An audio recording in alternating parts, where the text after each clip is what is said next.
Hi friends, Nellore Gangapatnam Chamundeshwari అమ్మవారిని చాలా famous అనమాట. సరే మేము టెంపుల్ కి అయితే వచ్చేసాం. నేను అరవింద్ అయితే వచ్చేసాను అనమాట. చూడండి, ఆదివారము, శుక్రవారము, మంగళవారం అయితే విపరీతంగా జనాభా అయితే వస్తారు. అమ్మవారి మొక్కుబులు చెల్లించుకుంటారు అనమాట.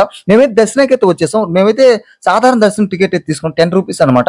అదే రఘు దర్శనం బట్టి 50 రూపీస్ అయితే పడుతుంది. దర్శనం కంప్లీట్ చేసుకుని ఇక్కడికైతే వచ్చేసాము. మా రిలేటివ్స్ అయితే దేవుడికి అయితే పెట్టుకుంటున్నారు అనమాట.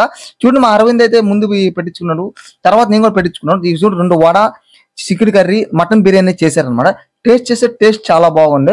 చూడండి, ఇక్కడ మా ఫ్రెండ్స్ ఉన్నారు, మా ఊరు విలేజ్ ఫ్రెండ్స్ ఉన్నారు, మా ఊరు విలేజ్ రిలేటివ్స్ అయితే చాలా మంది అయితే వచ్చారనమాట.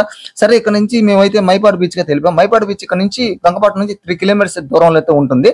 ఈరోజు సండే అయిన వల్ల విపరీతమైన జనాభా అయితే వస్తారనమాట. నెల్లూరు నుంచి కొంతమంది వస్తారు, పక్క విలేజ్ నుంచి కొంతమంది, ఇంకోటి బయట సిటీ నుంచి కూడా చాలా మంది అయితే వస్తారు. అదే మన వీడియో మీకు నచ్చితే లైక్ చేయండి, షేర్ చేయండి. అట్లాగే మన ఛానల్ సబ్స్క్రైబ్ చేసుకుని మన ఇన్స్టాగ్రామ్ ఐడి కూడా ఫాలో అవ్వండి. సరే, మా పోయిస్తే మరి.